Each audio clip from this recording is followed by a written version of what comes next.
மகா வாக்கியமா இருக்கட்டும், உபனிஷதங்களாக இருக்கட்டும், உங்களால் அது கூட ஆர்கியூவதும் பண்ண முடியாது. அப்போ என்னதான் பண்ணணும்னா, வெறுமனே அதை கேட்கணும் நம்ம. ஏன் கேட்கணும் அப்படின்னா, நாம் இருக்கக்கூடிய இந்த நிலையை தாண்டி வேறொரு பெரிய நிலையை அவர்கள் காட்டுவிப்பதற்காக அந்த மகா வாக்கியங்களை நமக்கு உபதேசிப்பார்கள். ஒருவனாம் உன்னை ஒளித்தவர் வருவார், உன் சூதே இது அருணாச்சலா. இந்த சரீரமா நான் இருக்கும் பொழுது நான் வரேன், நான் போறேன்னு சொல்ற மாதிரி அந்த ராமகிருஷ்ண பரமஹம்சர் என்ன சொல்றாருன்னா, இந்த நானை அவதான் போட்டு வச்சிருக்கா, ஒரு குறிப்பிட்ட காலகட்டம் கிடையாது, எப்பன்னு தெரியாது, தேவி அந்த நானை அவளே எடுத்துப்பா அப்படிங்கிறார்.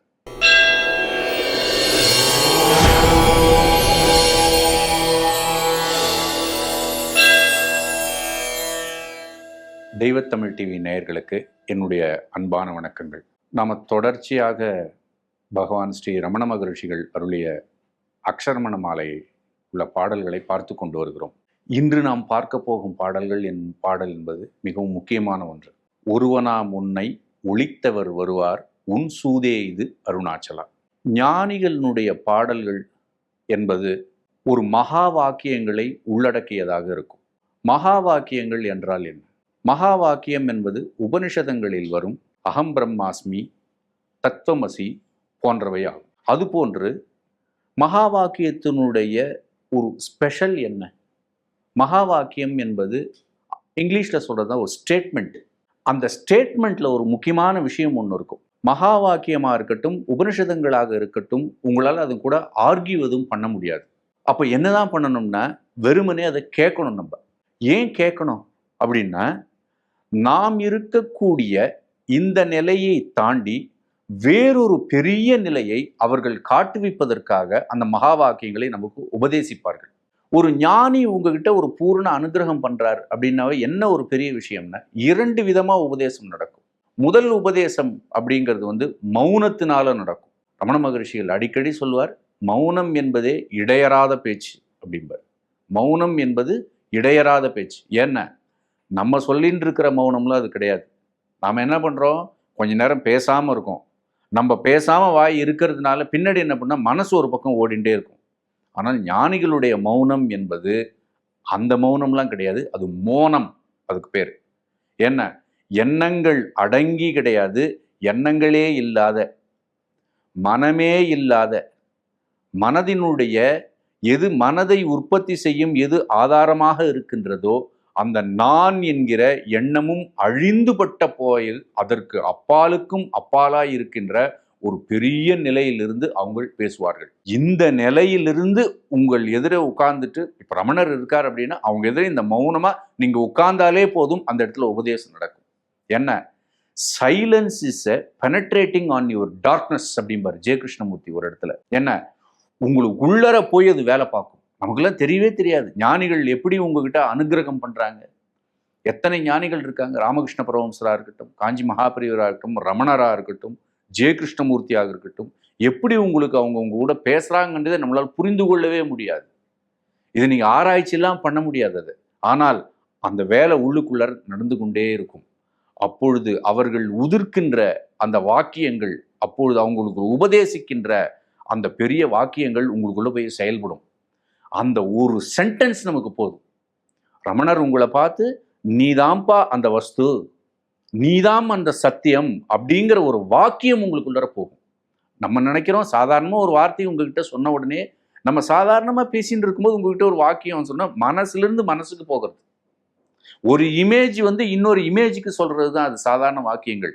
ஆனால் ஞானிகள் இருந்து அப்படி கிடையவே கிடையாது. அவங்க என்ன பண்றாங்கன்னா, எல்லாவற்றிற்கும் ஆதாரத்திலிருந்து ஒரு உங்ககிட்ட சொல்லும் பொழுது உங்கள் மனதை ஊடுருவி சென்று, ஊடறுத்து சென்று, உங்கள் மனதை அழித்து உங்களுடைய சொரூப ஞானம் கிடைக்க செய்யும். இந்த பாடல் இப்ப நம்ம பார்க்க போற பாடல்ல அந்த விஷயத்தை அவர் முதல்ல சொல்றாரு. என்ன விஷயம்? ஒருவனாம் உன்னை அப்படிங்கிற வார்த்தை யூஸ் பண்றாரு. ஒருவனாம் உன்னை அப்படிங்கிற வார்த்தை. ஒருவன் அப்படின்னா உபநிஷத்துல ச ஏ கஹா, ஒன்னே ஒண்ணுதான் இருக்கு. அப்போ ஒருவனாம் உன்னை அப்படின்னு யாரை பார்த்து பாடுறாரு? அருணாச்சலத்தை பார்த்து பாடுறாரு. ஒருவனாம் உன்னை ஒளித்தவர் வருவார் அப்படின்னு கேட்கிறாரு. இப்போ நம்முடைய நிலையை இந்த இடத்துல எப்படி காட்டுறாருன்னா, அதாவது நமக்கு என்ன தெரியுது? பிரபஞ்சம் தெரியுது. இப்போ நம்ம பார்த்துட்டு இருக்கிற பிரபஞ்சம் சாதாரண இப்போ எல்லாரும் இருக்காங்க. என்ன தெரியுது? பில்டிங் தெரியுது, சாலை தெரியுது, அதில் போகிற இது தெரியுது, ஏற்ற மாதிரி இருந்த ஒரு உடல் தெரியுது, அது மாதிரி இருந்த இந்த பிரபஞ்சம் முழுக்கன்னு அது தெரியுது. இப்போ எது மறைஞ்சு போய் இருக்கு அப்படின்னா, நமக்கு பின்னாடி மறைஞ்சு போய் இருக்கிறதுங்கிறது சிவஸ்வரூபம். நான் ஒருவரை பார்க்கும் பொழுது அவரை உடலாகத்தான் பார்க்கிறேன். என்னை நான் பார்க்கும் பொழுது நான் உடலாக கருதுகிறேன். இப்ப எனக்கு என்ன மறைஞ்சு போயிருக்குன்னா, என்னுடைய உண்மையான சொரூப ஞானம் எனக்கு மறந்து போயிருக்கு. அப்ப என்னுடைய சொரூப ஞானம் என்பது இந்த இடத்துல ரமண மகர்ஷி எதை சொல்றார்? சிவம் எனக்குள் இருக்கதை நான் மறந்து போயிருக்கேன். எதிர்த்த மாதிரி இருக்கிறவருக்கும் சிவஸ்வரூபம் அப்படிங்கிறது மறந்து போயிருக்கேன். நான் பார்க்கின்ற அந்த மலை, நான் பார்க்கின்ற அந்த மரம், எல்லா செடி கொடிகள் எல்லாமே சிவஸ்வரூபமா இருக்கு. ஆனா நான் மறந்து போயிருக்கேன். என்ன மறந்து போயிருக்கேன்னா, ஒளிஞ்சின்னு இருக்கார் பின்னாடி, எல்லாத்துக்கும் பின்னாடி.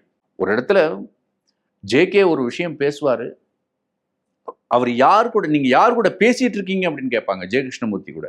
அப்போ ஒரு விஷயம் சொல்வார், எனக்கு ரொம்ப பிடிச்ச ஒரு விஷயம் அது. Sir, I am not talking with you, நான் உன் கூட பேசல, I am talking something with in you அப்படிம்பாரு. உனக்குள்ளர ஒன்று இருக்கு, அதுவும் கூட நான் பேசிட்டு இருக்கேன் பாரு. அப்ப என்னென்ன, நமக்கு நேரம் மனம் ஒன்னோட இருக்கு, மனது கூடலாம் அவங்க பேசவே இல்லை, மனதை தாண்டி ஏதோ ஒரு விஷயத்துக்கிட்ட ஒரு விஷயம் சொல்லிக்கிட்டே இருக்காங்க. அப்ப அந்த சொல்லக்கூடிய விஷயம் யாருன்னா, ஒருவனாம் உன்னை, அருணாச்சல ஸ்வரூபம், அந்த ஒருவனே இருக்கிறான் இல்லையா, அந்த சொரூப ஞானம், அந்த அருணாச்சலம் ஒருவனாம் உன்னை ஒளித்தெவர் வருவார் அப்படிங்கிறாரு. இதை ஒழிச்சிட்டு எவர் வருவார் அதுக்குள்ளார, யாரால உன்னை ஒழிக்க முடியும் அப்படிங்கிறார். இந்த இடத்துல மிகப்பெரிய அனுகிரகம் என்னன்னா, நம்ம பகவானை தரிசனம் பண்ண முடியுமா முடியாதான்னு எல்லாருக்கும் ஒரு சந்தேகம் இருக்கும். எல்லாம் கோயிலுக்கு போகிறோம், எல்லாரும் மந்திரங்கள் சொல்கிறோம், ஒரு குருநாதற்ற உபதேசம் வாங்குகிறோம், ஏதோ ஒரு பாதையில் நகர்ந்து கொண்டே இருக்கும் பொழுது ரமண மகரிஷிகள் போன்ற ஞானிகள் என்ன சொல்கிறாங்கன்னா, ஒளித்தெவர் வருவார். அப்பா, நீ எங்கேயோ ஒளிஞ்சின்னு இருக்கார் பகவான் நினச்சின்னு இருக்காங்க, அதை உன்னால் ஒழிக்க முடியாது, அதை ஒழித்து எவர் வருவார், யார் வர முடியும் அப்படின்னு பெரிய ஆறுதலை கொடுக்குறாரு. ஒருவனாம் உன்னை ஒளித்தவர் வருவார். அதுக்கு அடுத்தது விஷயம்தான் என்னன்னா, ஒன்றும் கவலைப்படாது, உன் சூதே இது அருணாச்சலா அப்படிங்கிறார். என்ன விஷயம்னா, நீ இத்தனை நாள் இது என்னன்னா, இது ஒரு விளையாட்டு பாது அப்படிங்கிறார். தேவி மகாத்மியத்துல ராமகிருஷ்ண பரமஹம்சர் சொல்லுவார், அதுல இருக்கிறத எடுத்து சொல்லியிருப்பாரு. என்னன்னா, இங்க நடைபெறுகின்ற எல்லா விஷயம் தேவியினுடைய லீலைகளா பார்க்க கத்துக்கோ அப்படின்னு சொல்லியிருப்பார். நம்ம அதை கேட்கணும், அவ்வளவுதான். என்ன எல்லா விஷயம் லீலையா பார்க்க முடியுதுன்னா என்ன, என்னால பார்க்க முடியல, நம்மளால முடியல. ஆனாலும் என்ன, ஞானிகளுடைய சொற்களை கேட்கணும், அவ்வளவுதான். அதை கேட்ட உடனேயே அதை லீலையா பார்க்க வைக்க வேண்டியதும் அந்த குருநாதர் பொறுப்புல போய் சேர்ந்துரும். அப்ப சொல்றாரு ஒரு இடத்துல ராமகிருஷ்ண பரமஹம்சர், எல்லோருக்குள்ளும் தேவி இந்த நானை போட்டு வைத்திருக்கிறாள். இந்த சரீரமா நான் இருக்கும் பொழுது நான் வரேன், நான் போறேன்னு சொல்ற மாதிரி அந்த ராமகிருஷ்ண பரமஹம்சர் என்ன சொல்றாருன்னா, இந்த நானை அவதான் போட்டு வச்சிருக்கா, ஒரு குறிப்பிட்ட காலகட்டம் கிடையாது, எப்பன்னு தெரியாது, தேவி அந்த நானை அவளே எடுத்துப்பா அப்படிங்கிறார். அப்ப என்னென்ன, இதை யார் ஒழிச்சு வைக்கிறது அந்த பகவானை அப்படின்னா, அந்த பகவானே அதை ஒழிச்சு வைக்கிறான். அப்ப யார் அந்த ஒழிச்சு வைக்கிறது திரும்ப ரிலீஸ் பண்றாருன்னா, அந்த பகவானே எடுத்து வச்சிருவான். அப்ப இது நம்ம கையில எதுவுமே கிடையாது. இப்ப நான் போய் சிவனை அடையணும் அப்படிங்கிறது என்னுடைய விழைவு, என்னுடைய ஆசை, என்னுடைய குருநாதர் காட்டி கொடுத்த பக்தி, என்னுடைய குருநாதர் காட்டி கொடுத்த யோகம், ஞானம், என்ன பாதையில போயிட்டே இருக்க வேண்டியதுதான். அந்த பாதையில எப்ப தெரியும் தெரியாது, தெரியாமையே போயிடுமோ அப்படின்னா அதுவும் எனக்கு தெரியாது. அப்ப என்ன பண்றேன்னா, நான் மௌனமாகிறேன் அந்த இடத்துல. என்னுடைய மனசு என்ன பண்ணுதுன்னா, எதையும் தேடாத, அது என்னதான் இருக்கு, இது குருநாதர் சொன்னது, சும்மா அப்படி சைலண்ட் மைண்டுக்கு போகும்பொழுது அந்த ஒளிச்சின்னு இருக்கிறத எடுத்து அந்த ட்ரூத்தே வெளியில் எடுத்தோம். அதனாலதான் உன் சூதே இது அருணாச்சலா அப்படின்ற, என்னென்ன விளையாட்டா ஒரு சூது, ஒரு அன்பாக ஒரு சூது, இது என்னென்ன அதனுடைய விளையாட்டு, பிரபஞ்சத்தினுடைய விளையாட்டு. அதுவே தன்னை வைத்து கொண்டு, அதுவே தன்னை மறைத்து கொண்டு, அதுவே தன்னை தொலைத்து கொண்டு, மீண்டும் அது தன்னைத்தானே தெரிந்து கொள்கிறது. இதுவும் உபனிஷத் வாக்கியம். எப்படின்னா, ஆத்மா யாரை வரிக்கிறதோ அவரை அது தேர்ந்தெடுத்து அதுவாகவே தெரிஞ்சுக்கும். தன்னைத்தானே இழந்து மீண்டும் தன்னைத்தானே எடுத்துக்கொள்ளும். இது என்ன விளையாட்டுனா, இந்த விளையாட்டு நமக்கு புரியுமோ புரியாதோ எதுவுமே கிடையாது. அதுதான் இந்த இடத்துல சொல்றாரு. ஆனால் ஒன்றே ஒன்று மட்டும் இருக்கு, ஞானிகளினுடைய அந்த மகா வாக்கியம். என்ன மகா வாக்கியம்?